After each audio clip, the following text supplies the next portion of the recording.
So my life has been a little wild lately.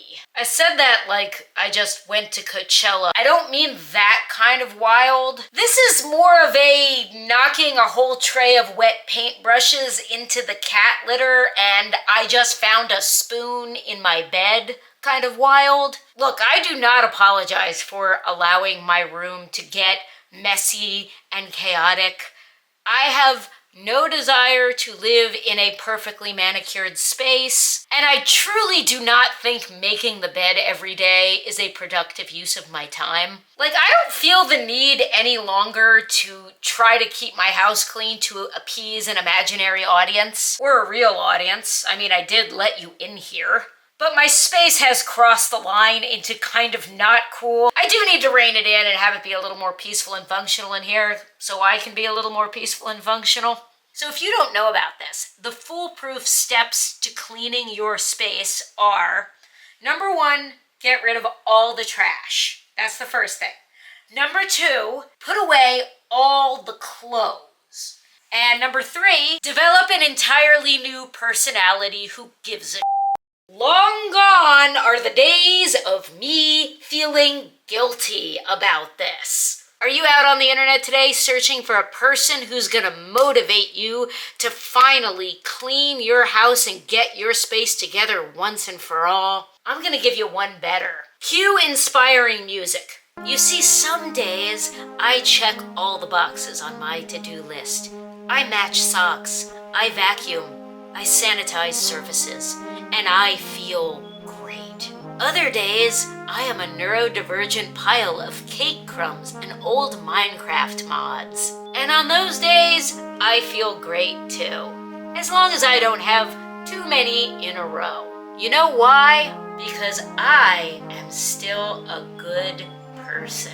My children are kept, my bills are paid, and I am still kind and helpful to strangers, even though the world is on fire. My sense of self-worth does not fluctuate with my productivity, because my intrinsic value as a human being is not tied to my ability to complete chores. That is some patriarchal capitalist stupidity, and on this channel, we don't play that shit anymore. Also, organizing and maintaining your home is not about keeping up appearances or finally gaining your mother's approval. It's about making your space as safe and happy and functional as it can be for you. I'm gonna go make a burrito. Do you want one?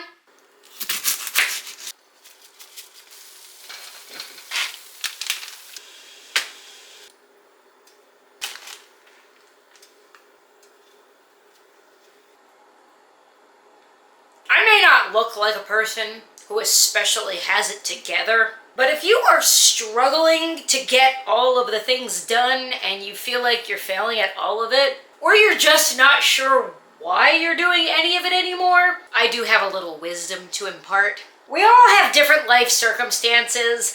I am over here living my best single parent life right now. I have 2 kids who are with me 100% of the time. I work full time to make money like you do. I've got a lot on my plate right now, and my time is extremely precious to me. Your time on this planet is also very precious, whether you feel that way about it right now or not, because it's brief. The thing with being alive that I actually struggle with the most is that I can't do it for 500 years. Garrett Watts said something like that in a video he made last year or something about getting fired from the Cheesecake Factory. He was expressing distress over the fact that you cannot have every career you want to have in life because it's just too short.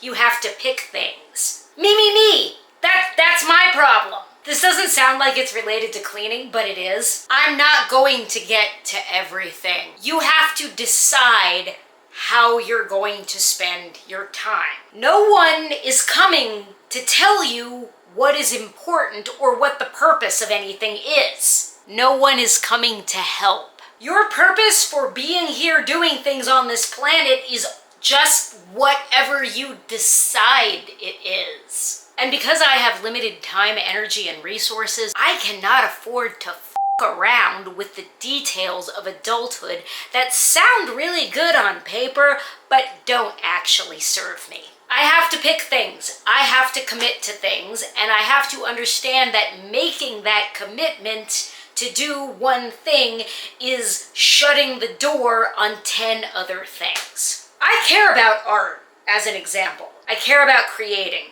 These videos are very important, as in they are important to me. And I have the authority to decide that.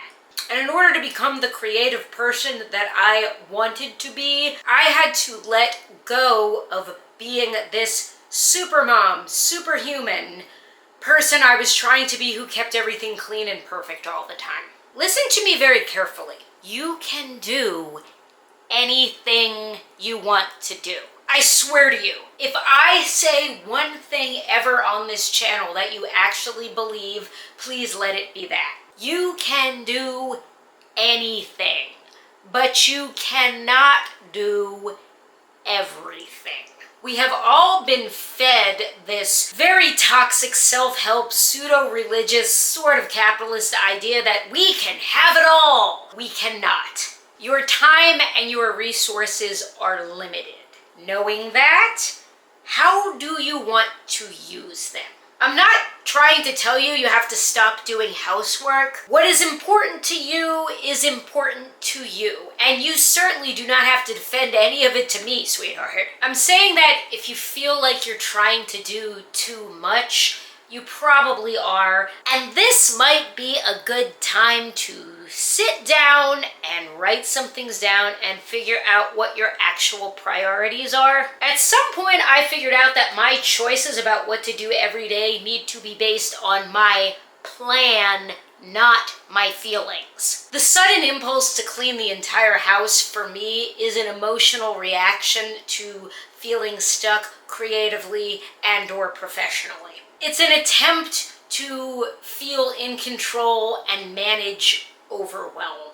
There's something to be said for that. Sometimes we need that, but it doesn't get me any closer to any of my actual goals. Okay, what's next? This is a painting I painted in 2008. Isn't it great? I know it's from 2008 because I took the time to sign it and write the date on it.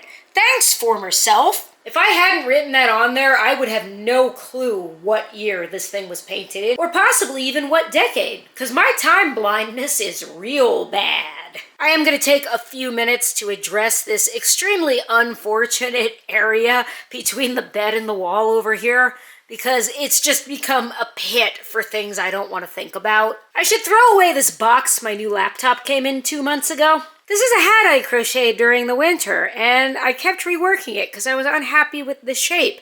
And eventually, I let it go for so long that it turned into spring and summer, and I didn't want a warm hat anymore. But I feel like if I leave it here for about 2 more months, the weather will cool off, and maybe I'll want to finish it. Oh, and here are my jorts. I have been dying to find these because I look so good in them.